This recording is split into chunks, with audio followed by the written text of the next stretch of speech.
श्रीमद् भगवद गीता यह नाम किसी भी भारतीय के लिए अपरिचित नहीं है। सामान्यतः भारतीय, चाहे वह किसी भी धर्म समुदाय को मानने वाला हो, गीता के प्रति एक स्वाभाविक आस्था रखता है। गीता विश्व साहित्य का एक सामुद्रिक ग्रंथ है और विश्व की लगभग सभी भाषाओं में गीता का अनुवाद हो चुका है। श्रीमद् भगवद गीता यह एक विशेषण है। श्रीमता भगवता गीता, श्रीमान भगवान के द्वारा गाई गई, जिसका उपदेश भगवान श्री कृष्ण के द्वारा किया गया है। तो इसका विशेष क्या है? इसका विशेष गीता के प्रत्येक अध्याय के अंत में पुष्पिका में प्राप्त होता है। श्रीमद् भगवद गीतासु उपनिषत्सु, अर्थात श्रीमद् भगवान के द्वारा गाई गई उपनिषद में। तो श्रीमद् भगवद गीता एक उपनिषद है जिसका कथन श्री कृष्ण ने किया है। वैसे यह महाभारत का एक हिस्सा है। महाभारत में युद्ध क्षेत्र में कृष्ण द्वारा जो अर्जुन को उपदेश दिया गया, वे 700 श्लोक श्रीमद् भगवद गीता के नाम से विख्यात हैं। और गीता को लेकर एक श्रद्धा भाव है और सामान्य रूप से गीता को समस्त उपनिषदों का निचोड़ माना जाता है। कहा भी गया है, सर्वोपनिषदो गावः दोग्धा गोपाल नंदनः पार्थो वत्स सुधी भोक्ता दुग्धम गीतामृतम महत। अर्थात सारे उपनिषद गाय हैं और दुहने वाले गोपाल नंदन कृष्ण हैं। अर्जुन उस गाय का प्रिय बछड़ा है। विद्वान जन उपभोग करने वाले हैं और जिसका उपभोग करने वाले हैं वो दूध, गीता नामक अमृत है। जो गीता का अमृत है वह दूध है। विद्वान उसका उपभोग करते हैं और अर्जुन रूपी बछड़े के बहाने से वह दूध विद्वानों को उपलब्ध होता है। तो गीता के कथन का जो एक प्रसंग महाभारत में अवतरित किया गया है वह है कि कुरुक्षेत्र में दोनों सेनाएं आमने सामने खड़ी थी और अर्जुन जब विरोधी पक्ष को देखते हैं तो उसमें अपने ही समस्त संबंधियों को, आत्मीय जनों को देखकर उनमें मोह जागृत होता है और वे अपने मोह को वैराग्य की तरह प्रस्तुत करते हुए श्री कृष्ण के सामने अपनी किंकर्तव्य विमूढ़ता को व्यक्त करते हैं और कहते हैं, न चैतद विद्मः कतरन्नो गरियो यद्वा जयेम यदिवा नो जयेयु यानेव हत्वा न जिजीविषामस् तदेव ते अवस्थिता प्रमुखे धार्तराष्ट्रा। अर्जुन राज्य पाना चाहते हैं। ये भौतिक पदार्थों के प्रति उनकी आसक्ति है, किंतु वे कुछ लोगों को अपना मानते हैं जिन्हें वे मारना नहीं चाहते। कुछ लोग दूसरे हैं, अगर उन्हें मारकर राज्य प्राप्त करना है तो राज्य वो प्राप्त करना चाहते हैं, पर अपने सगे संबंधियों को मारकर नहीं। तो यह मोह की स्थिति है, यह वैराग्य की स्थिति नहीं है। ऐसा नहीं है कि उन्हें राज्य नहीं चाहिए। अगर उन्हें राज्य बिल्कुल नहीं चाहिए होता तो वैराग्य की स्थिति थी, लेकिन उन्हें अपने भाइयों को मारकर राज्य नहीं चाहिए। ये मोह की स्थिति है, असमंजस की स्थिति है और प्रायः हम सभी जीवन में कभी न कभी इस प्रकार की स्थिति में फंसते हैं। और कृष्ण अर्जुन को इस असमंजस से निकालने के लिए गीता का उपदेश देते हैं। यही गीता की महत्ता है, यही इसकी श्रेष्ठता है। जैसे कृष्ण ने वहाँ मोहग्रस्त अर्जुन का मार्गदर्शन किया, वैसे ही यह गीता का उपदेश जीवन में मोहग्रस्त, असमंजस की स्थिति में फंसे हुए किंकर्तव्य विमूढ़ किसी भी मनुष्य का मार्गदर्शन करने में सक्षम है। कृष्ण ने बहुत सरल शब्दों में अर्जुन को समझाया कि आत्मा अमर है और ये भौतिक पदार्थ सभी नश्वर हैं, भले ही वो हमें जीवित दिखाई दे रहे हैं या जड़ दिखाई दे रहे हैं। सभी को नष्ट होना है और आत्मा कभी नष्ट नहीं होगी। तो ऐसी स्थिति में जो हमारा निर्धारित कर्तव्य है उसे करना चाहिए, शेष ईश्वर पर छोड़ देना चाहिए। तो कृष्ण के द्वारा दिया गया यह उपदेश किसी का भी मार्गदर्शन करने में सक्षम है।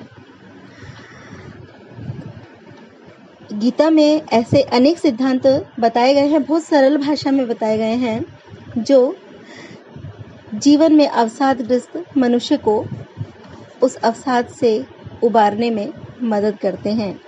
जैसे पुनर्जन्म का सिद्धांत। यद्यपि पुनर्जन्म का सिद्धांत लगभग सभी आस्तिक दर्शनों ने स्वीकार किया है, पुनर्जन्म के सिद्धांत के अनुसार मनुष्य को कर्मों का फल भोगने के लिए बार बार जन्म लेना पड़ता है। तो पुनर्जन्म के सिद्धांत को प्रतिपादित करते हुए गीता मनुष्य को यह अवकाश देती है कि वह बहुत अधिक दुखों में पड़कर निराश न हो जाए, और जब उसे यह समझ नहीं आ रहा हो कि वो क्यों ये दुख भोग रहा है, तब उन दुखों का उत्तरदायी वो अपने पूर्व जन्म के कर्मों को मान सके। और जब बहुत प्रयास करने के बाद भी, बहुत परिश्रम के बाद भी उसे कोई सफलता मिलती नजर न आए, तब कम से कम यह सोचकर वो आशा बनाए रख सके कि अभी नहीं तो अगले जन्म में मुझे मेरे कर्मों का फल अवश्य मिलेगा। यद्यपि कर्मयोग का वर्णन करते हुए कृष्ण कहते हैं कि हमें केवल कर्म करना चाहिए, फल की इच्छा नहीं करनी चाहिए। कर्मण्येवाधिकारस्ते मा फलेषु कदाचन माँ कर्म फल हेतुर्भु माते संगो अस्तु अकर्मणि। ये गीता का बहुत लोकप्रिय श्लोक है। तो हमारे जो निर्धारित कर्म है, जो कर्तव्य कर्म है, वो हमें करने चाहिए, लेकिन हम फल की आशा न लगाएं। हमने कर्म कर दिया, कर्म का कभी नाश नहीं होता, फल अवश्य मिलेगा, अभी मिलेगा या देर में मिलेगा। लेकिन हम जब आशा लगाकर बैठते हैं और आशा के अनुरूप हमें फल नहीं मिलता, तो उससे निराशा का जन्म होता है। इसीलिए कृष्ण ने कहा है कि फल की आशा नहीं करनी चाहिए। कर्म किया, अब फल देना ईश्वर का काम है, वो हमें अपने हिसाब से फल दे देगा। तो जब हम कर्म फल की आशा नहीं रखेंगे तो निराशा नहीं होगी। कृष्ण संसार में भौतिक सुखों में फंसे रहने की स्थिति और सब कुछ छोड़कर वन में चले जाने की स्थिति, संन्यास, इन दोनों स्थितियों के बीच की स्थिति का उपदेश करते हैं। वह है कर्म फल का त्याग। कृष्ण कहते हैं कि आप इस संसार को छोड़कर मत भागो, आप कर्म को छोड़कर मत भागो, आप यहीं रहो, अपनी परिस्थितियों से संघर्ष करो, जो भी आपके कर्तव्य कर्म है वो करो। संन्यास लेना है तो कर्म फल से संन्यास लो, कर्म फल में आसक्त मत हो, कर्म फल की आशा मत करो। जो मिल गया स्वाभाविक रूप से बहुत अच्छा है, जो नहीं मिला वो भी बहुत अच्छा है। कर्म करने के बाद में सुख मिलता है तो भी बहुत अच्छा है, दुख मिलता है तो भी बहुत अच्छा है। आप कर्म फल के प्रति संन्यास ग्रहण कर लो। कृष्ण का जो संन्यास है वो कर्म फल से संन्यास है, संसार से संन्यास नहीं है, कर्म फल से संन्यास है। तो यह जो कृष्ण का कर्मयोग है, यह जो गीता का कर्मयोग है, यह मनुष्य को परिस्थितियों से भागने से रोकता है, परिस्थितियों का डटकर सामना करना सिखाता है और किसी भी परिस्थिति में हार नहीं मानने देता, संघर्ष करने का एक भाव उत्पन्न करता है। और साथ ही जब हम आशा नहीं रखते, जब हम आसक्त नहीं होते कर्म फल में, तो निराशा या अवसाद की स्थिति उत्पन्न नहीं होती।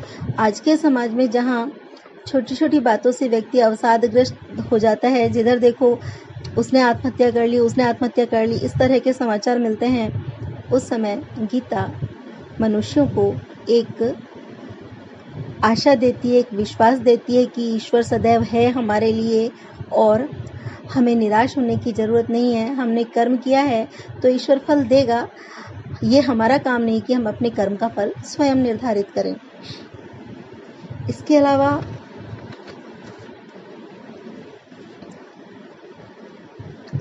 अवतारवाद का जो सिद्धांत कृष्ण ने गीता में बताया है कि यदा यदा ही धर्मस्य ग्लानिर्भवति भारत अभ्युत्थानम अधर्मस्य तदात्मानं सृजाम्यहम्। ये अवतारवाद का सिद्धांत भी मनुष्य को निराशा में डूबने से बचाता है। कितनी भी बुरी परिस्थितियां हो, कितना भी खराब वातावरण हो, मनुष्य को ये आशा रहती है कि जितनी ज़्यादा स्थिति खराब होगी, ईश्वर के आने का समय, उसके अवतार लेने का समय उतना ही समीप आ जाएगा।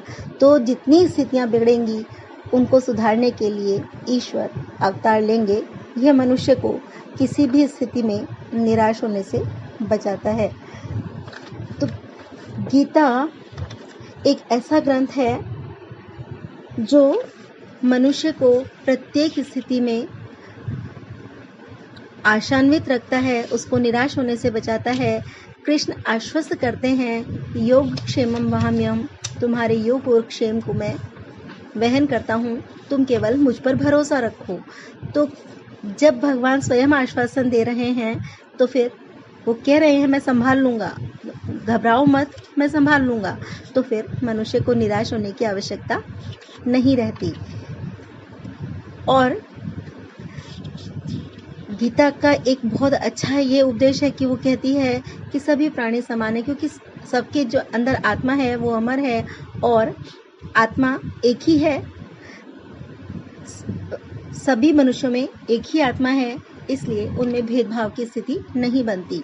सर्वभूतस्थम आत्मानं सर्वभूतानि च आत्मनि ईक्षते योग युक्तात्मा सर्वत्र समदर्शनः। जो योगी जन है वो सभी प्राणियों में विद्यमान आत्मा को और समस्त प्राणियों को अपने अंदर देख लेता है और इसलिए कोई भेदभाव नहीं करता। तो गीता के सिद्धांत वर्तमान युग में बहुत अच्छी तरह मनुष्य का मार्गदर्शन करने में सक्षम है। निराशा के गर्त में डूबते हुए मनुष्य को उबारने में समर्थ हैं। अवसादग्रस्त मनुष्यों को आशा की किरण दिखाने वाले हैं। इसीलिए कहा गया है, गीता सुगीता कर्तव्या किम अन्यैषा